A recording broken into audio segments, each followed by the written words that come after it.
Hello and welcome back, ladies and gentlemen, and today I am presenting a quick walkthrough guide through the beginning sequence of Valheim. For those who don't know, Valheim is a open-world survival game made by Iron Gates.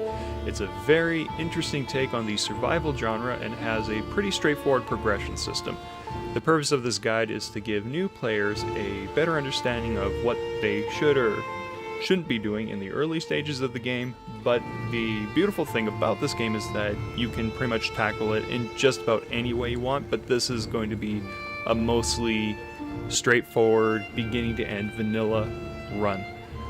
So I'm also going to be starting on a new character, so I don't have an overpowered character, just so you can see how easy or difficult some encounters can be. So when you boot up the game, you're going to be greeted with this menu, so we're going to start game.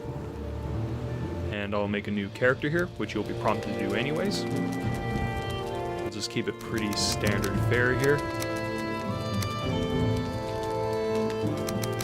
Braids and a beard I think will work just fine.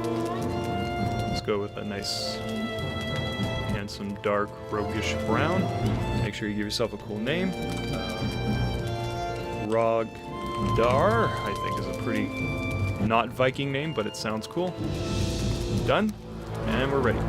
So then you'll be prompted to do a start here, and you'll have to create a new world. These are already two existing worlds here.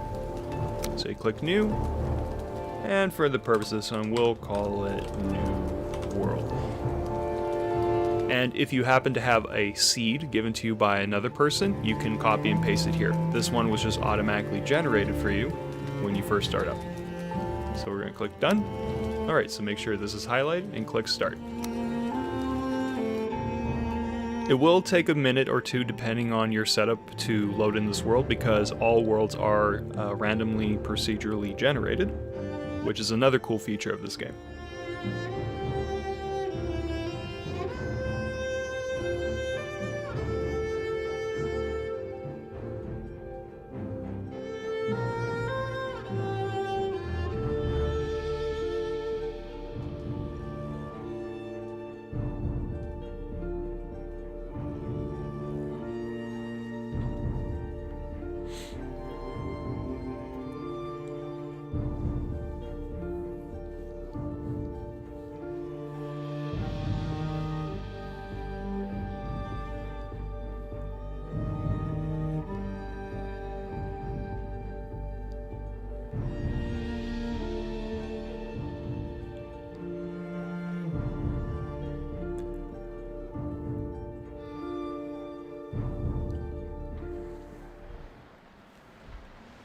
And here we'll have some sprawling text for the story.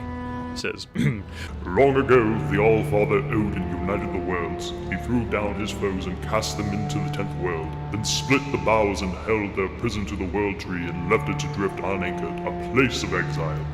For centuries, this world slumbered uneasily, but it did not die. As glacial ages passed, kingdoms rose and fell out of the sight of the gods.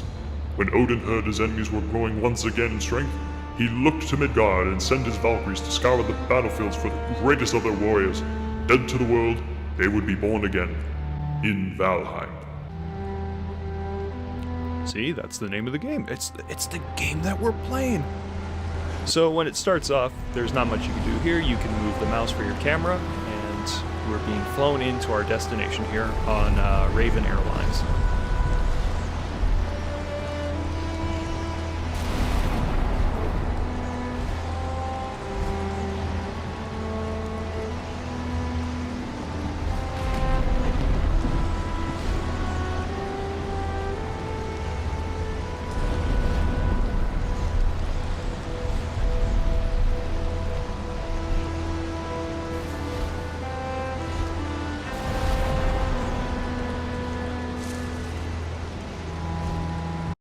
Here we're going to make our landing. So when you first land, you're going to be prompted to talk to this bird. This bird is Hugin, and he'll be your guide, giving you good details on what you should be doing here. So press E. Welcome to the 10th world, warrior. I am Hugin, sent here to guide you in your travels. The megaliths surrounding you are the sacrificial stones. They represent the Forsaken. These are the bosses, which you must slay in order to ascend to Valhalla. Here he is again. These magical stones were scattered throughout the lands by Odin as signposts pointing towards the ritual grounds of the Forsaken. If inspected closer, this one will reveal the summoning place of Eikthyr, your first prey. He is a mighty beast, so you need to be properly armed before even attempting to defeat him. Thanks, bird. So we'll go up to here. Hit E. Okay. So automatically, whenever you register a boss's location, your map will be pulled up. You can also pull it up using the M key. So this was the flight path that the bird took to bring us here, and it looks like Eikthyr is just to the south of us. Usually whenever you spawn, Eikthyr will pretty much be very close to you in your first spawn through. So a couple things we're going to have to secure for ourselves first is some food, resources to make weapons and tools, and also make or find shelter. So if we hit the tab, that opens up our inventory. So in the top left here, this is our actual inventory space with our hotbar up here. This shows our defense values and our carrying capacity. So not only is it a game about having actual space to micromanage your carry capacity, but also weight. On the right here, you have some stats here. This is a compendium telling you what your active effects are, so always be sure to check this. Message, and any chat logs you've had with Hugin up to this point. Skills. This is a passive skill game where the more you do stuff, the more skills you'll gain. So the more times you attack with clubs, you'll deal more damage, and then your skills go up. I believe the max cap is 100, which means you can do more damage, or with blocking, that means once you hit a certain cap, you'll reduce your stamina usage when blocking. And if we go over here, trophies, which we don't have any yet, and you can enable friendly fire if you're playing with friends. Crafting, this is where we can craft things, but right now we don't have any materials, so let's go ahead and do that. So if you look around the ground, you can find these branches which you can pick up, and that's one piece of wood. And as you pick up new materials, here's a stone, you'll see new things become available to craft. So let's go pick up the stuff from around here.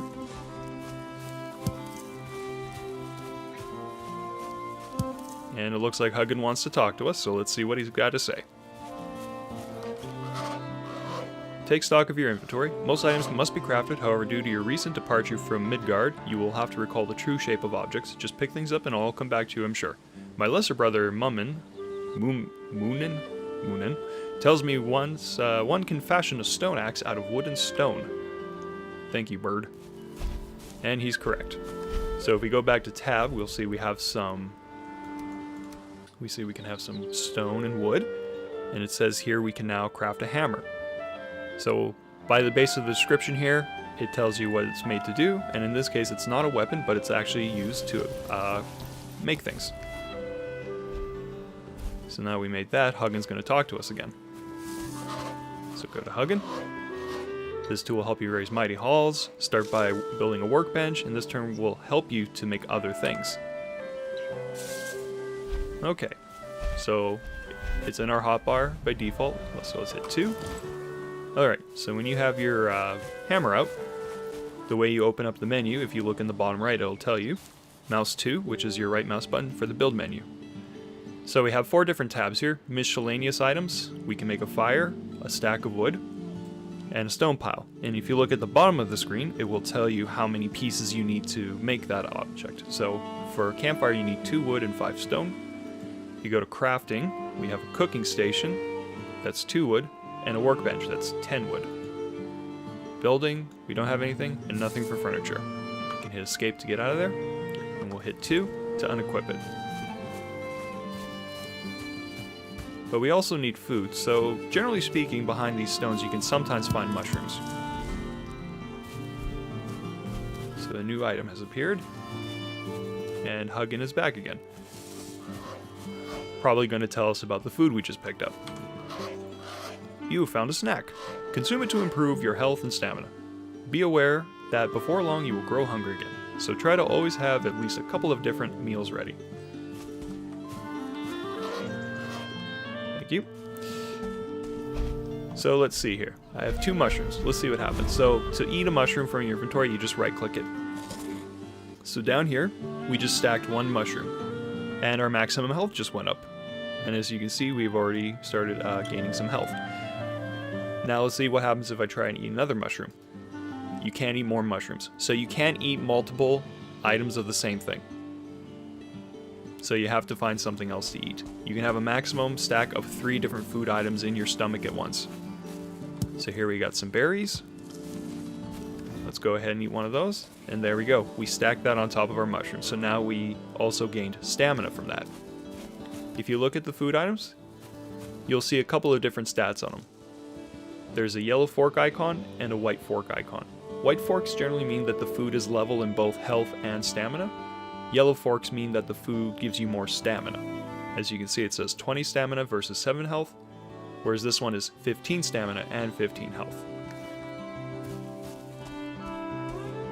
So we're just going to go ahead here and find some more resources to pick up while working our way towards, remember, press M to pull up your map, so we just got to head south this way. Now, mushrooms do grow low to the ground, so what I like to do here, and you can call this cheating or not, I just call it making life easier.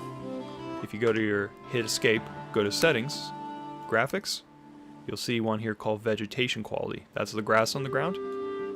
I usually put it to low, so I can see the ground easier. You don't have to, but I do because I like I like having a slightly easier time seeing things.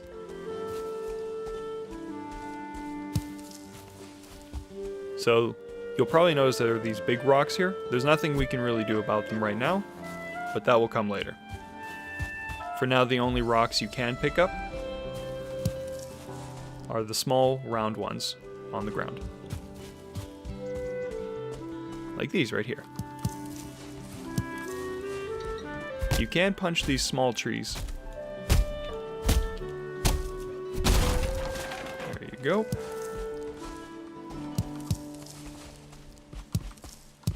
Alright, look at this. We found a nice cluster of mushrooms. Now, a good thing to do as a good form of practice is to mark things on your map. So to do that, you hit M. We're going to scroll in here. Now on the side here, you have different icons that you can use to mark things. So by default right now, it's on the fire mark here. So we'll just choose a simple one. Let's just go with something round like this here. So left click it once to highlight it. Bring your cursor to your area that you want to mark. Double left click. And you'll get a circle. It'll prompt you to write something. So we'll just write mushrooms. Hit enter, and there you go. You now have a handy round icon, because a lot of natural resources like mushrooms and berries do spawn in. Bruh. Sorry about that. Phone calls. So anyways, like I was saying, mushrooms and berries do grow back after a certain number of days. I don't know off the top of my head, but they do. So always make sure to mark them, because if in case you ever need more food, you just come back there and you'll find more. So let's go check out the area here. Thankfully, the bosses are not just sitting out in the open waiting for you. You have to do summoning, so let's just see what that looks like. So here it is, and Huggins here to greet us, and he'll tell us more about it. You have found the summoning place of one of the Forsaken. Make the correct offering at their altar, and they will come. Be wary though, the Forsaken are not easy prey, so craft a wicked weapon, don your finest armor, and eat a hearty meal before engaging them in combat. So this mystic altar is where we're going to offer items, but let's see what it says here. It says hunt his kin. In this case he's a deer, so we gotta hunt some deer.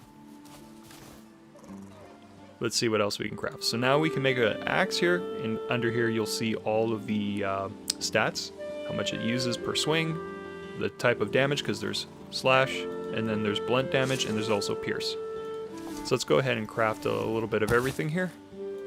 Just gonna switch these around here. Okay. Well, now that we're out here, next thing we're gonna have to do is do some looking around here. Get some food, hunt some deer. So the time it takes for you to complete these tasks can vary, but I'm going to try and make this about as straightforward as possible. So one thing you'll probably want to do is start looking for a place to build. Now this is a randomly procedurally generated world, so there's not guaranteed that you're always going to have flat land. There we go. So there we get leather scraps and meat from boar.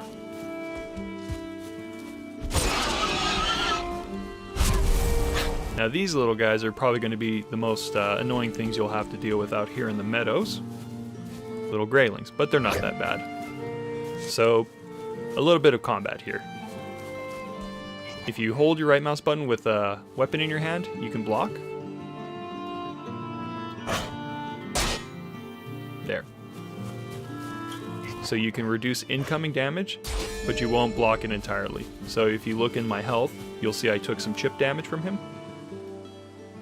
Come on, don't be scared. There. As opposed to taking a full hit from him, which did that much damage.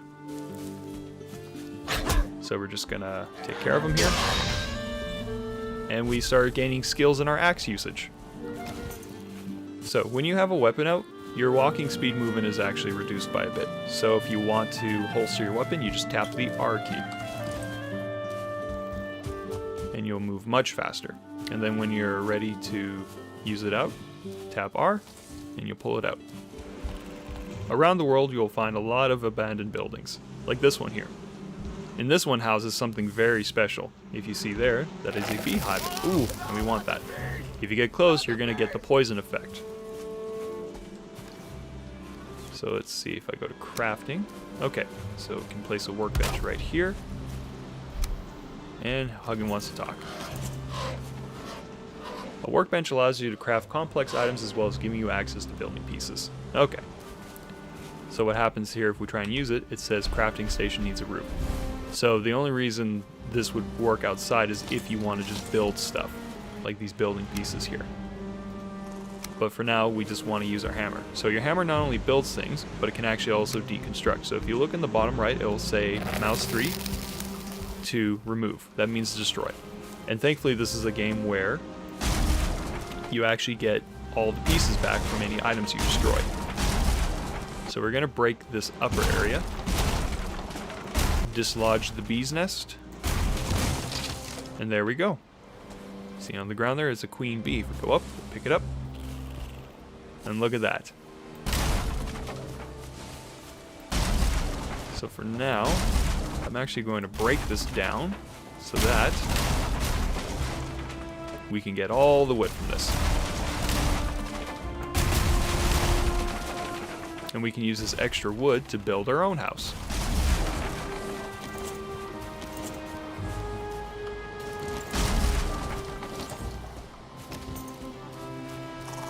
Now along the river here you're going to see these lizard things. They're called necks, and they drop tails, which are very good for food. But you just can't eat them raw, you'll have to cook them. And now here's another very important item that we're going to need right here. If you go around the river systems, around the lakes and the coasts, you'll find these white round things called flint. These will be better tools and weapons than what stone offer. And as you can see there, it tells you can already start crafting some things. So we're going to need a few pieces to get started here.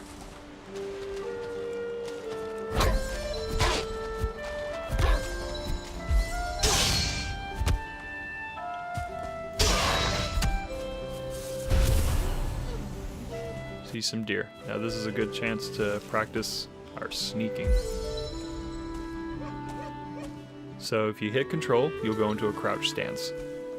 Now as you slowly move forward, you'll see my stamina starts to go down. So be sure to always stop periodically if you have to regain your stamina. Make sure you have a weapon ready.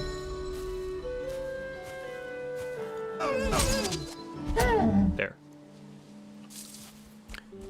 And from that we'll get hide and meat. Craft a crude bow, we're gonna need... We will need 6 leather. So for now, I'm just gonna go ahead and gather up some extra stuff. There we go.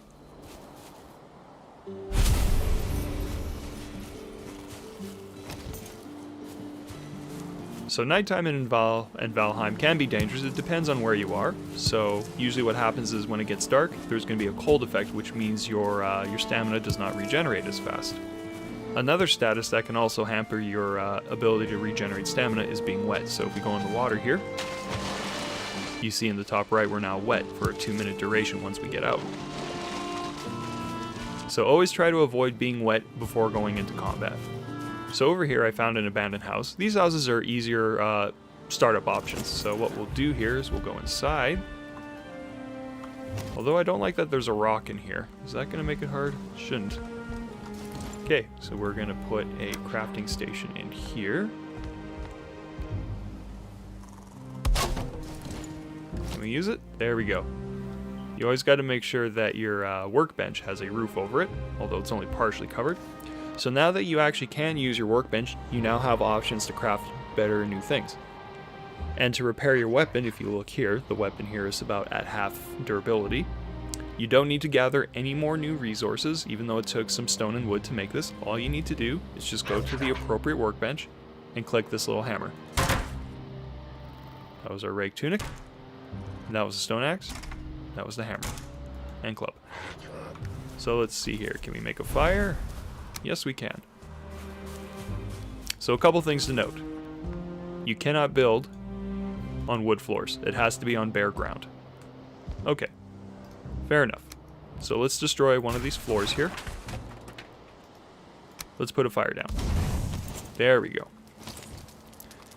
So this house needs to be a little more enclosed in case it rains, because rain can actually snuff out your fire. So let's do this here. And let's do that.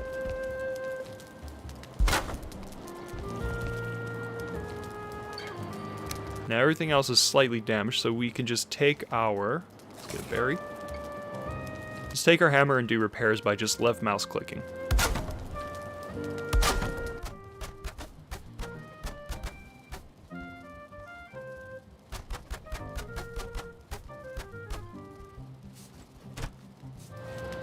Now, for respawn points, you're going to have to go to furniture and craft yourself a bed. Let's just rotate it this way here. There we go. Wake feeling refreshed and full of energy. It's good practice to always have spare equipment in case something happens, because what he means is that this bed here is also your respawn point. So let's go ahead and sleep.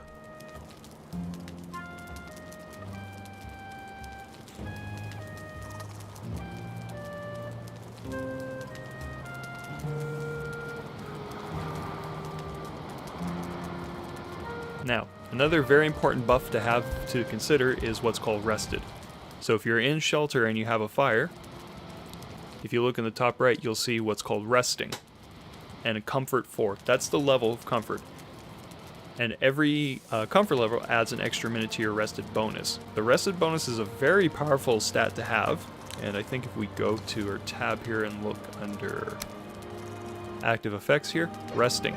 You're currently resting. Health and stamina regeneration is significantly higher.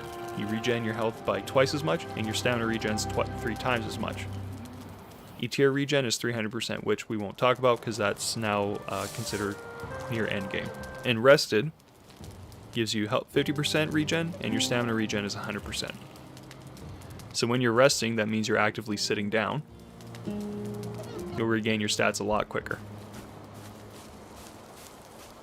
So, at this point in the game, what you're going to want to consider is going around collecting enough food and materials to build yourself some weapons and armor. So one of the things we're going to need to do is collect some flint to make a flint weapon. And now we have a trophy. Most of them don't serve any purpose outside of being a decoration you can put around your house. I usually just throw them away, but there are some uses for some of them, so don't always throw out your trophies. I know this is a guide, but do as I say, not as I do. So now that we have some food, let's go back and start cooking.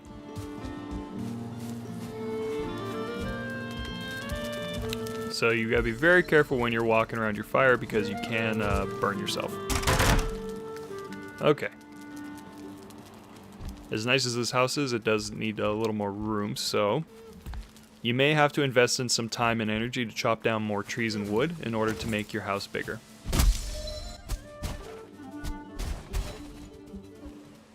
With 10 wood and 1 beehive, we're going to go ahead and place a beehive, I think, on this tree here, nice and happy. So we check it, it says the bees are happy. That means they'll start producing honey. If it doesn't say that the bees are happy, you're going to have to place your beehive somewhere else. preferably more open areas. So don't put it inside your house. They definitely do not like being inside shelter.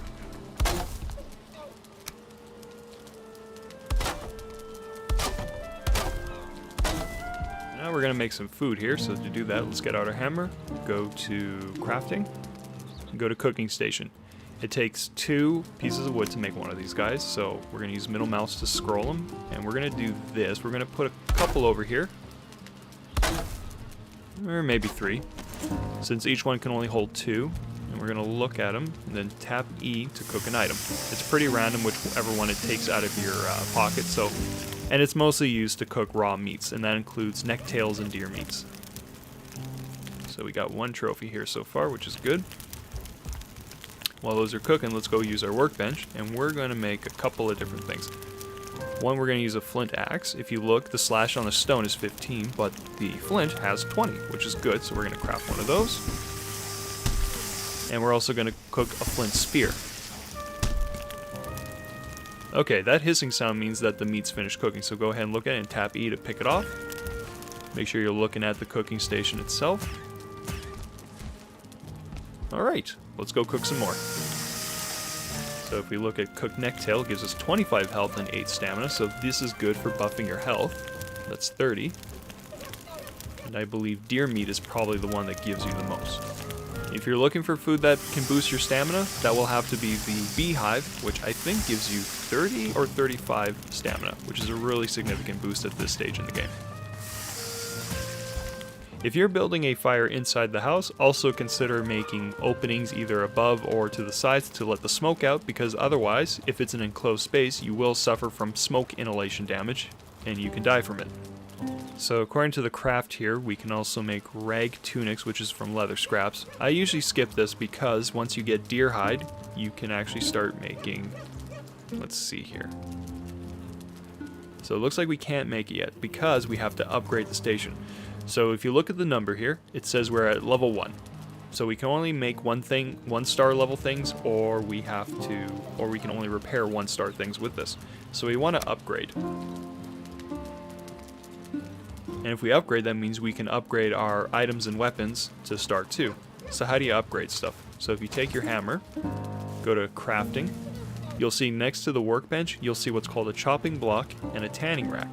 The chopping block takes 10 wood and 10 flint, and it'll raise it by 1 star. So let's go find some flint. Now there are fish to get in the game, but unfortunately you can't go in and grab them. And using your weapons doesn't do anything either. So don't bother trying. Be very careful about swimming in this game. Oh, got him. Sometimes they do that. Fish can be, if you happen to catch a beached fish, they offer very good health benefits. So the other thing to keep in mind is that you can swim in this game, but you're a Viking, not a swimmer. So let's see what happens here. So once you're in this animation of swimming, if you keep moving forward, you're going to see my stamina start going. But if you stop, so does your stamina. So make sure that if you're going to go into the water that you have enough stamina to make it back to land. Because if you don't and you start running out of stamina, you will then start taking damage, and it's pretty quick to die that way. Another one of those, and since we got the extra, we may as well. Let's do that. Okay, so now we're going to equip them. You can right click them on a series and it will queue them up.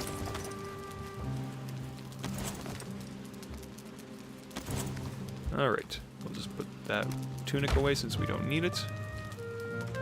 Now let's see.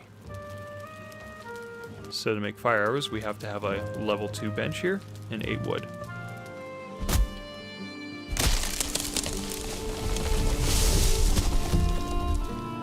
Be very careful when chopping down wood. A tree can easily kill you if you're not ready.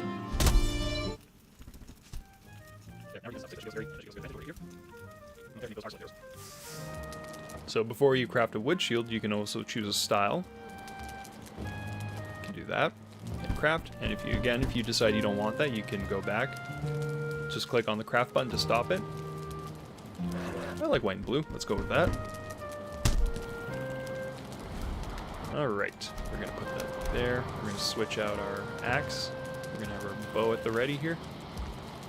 Alright, so for now we're going to sleep, rest up, And tomorrow we're going to head out. So what we're going to do here is we're going to put that here. We have most of our food with us. I think this is a good place to disrespect.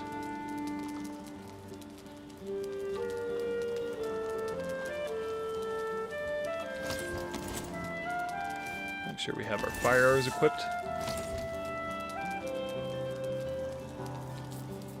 See, as we're resting, we have that huge chunk of yellow. That means we're resting very well. And we'll be ready to start our fight. So to start the fight, make sure you have the items of sacrifice here in your hotbar, and then you just press the corresponding key, and the fight will begin. So wherever the sparks go, that's where he's going to land.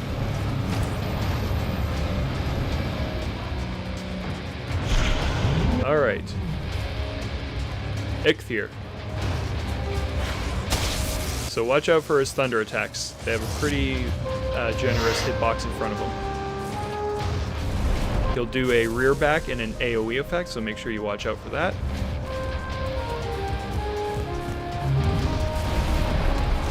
He'll also do a little headbutt there. Be careful. So generally you can take him out using fire arrows. And you gotta be very careful.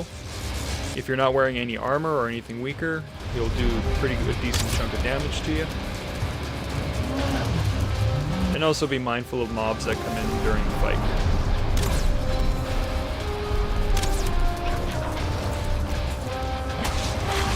Now to do a dodge roll, if you hold the right mouse button and you tap the spacebar, you can do a roll.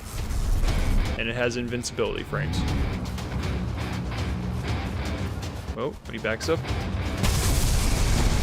And hold your shield up, because it's better to take less damage than full damage. Now you can get a parry noise off a boss, but that doesn't mean you get the parry bonus.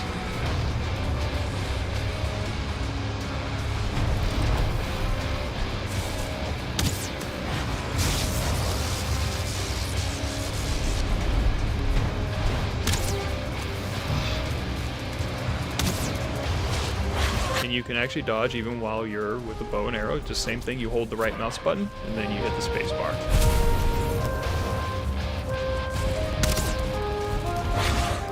Yourself a little bit of distance here.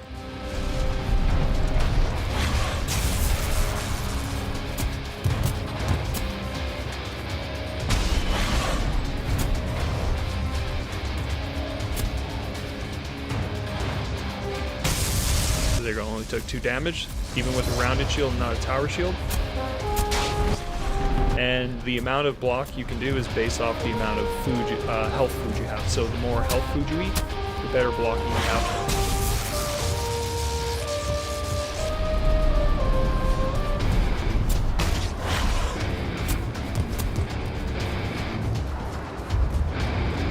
So that's the fight in a nutshell. He's not terribly strong or anything, but you just got to make sure you're not taking unnecessary hits like I just did there.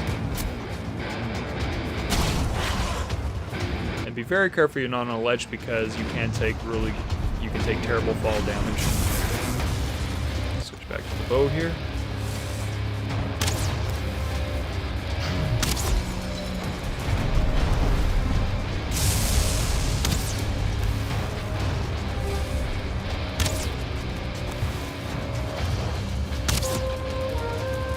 Take a little bit of stab, and to finish it off, because I like to show off, never mind.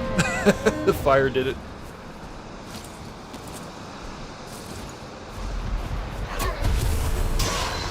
And there you go. And what do you get from it? You'll get antler pieces and his trophy. Let's pick those up. So now we can actually make a pickaxe. Return to the sacrificial stones with the trophy and offer it as a sacrifice. Will do. So let's go ahead and head back there. I'm just going to fast forward and show you what you can do with this. Okay, so we're back at the altar here.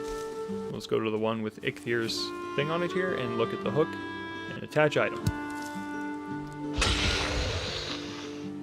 Now you can get these Forsaken powers, which I think Huggin will tell us, so let's go ahead and hit E, activate the power.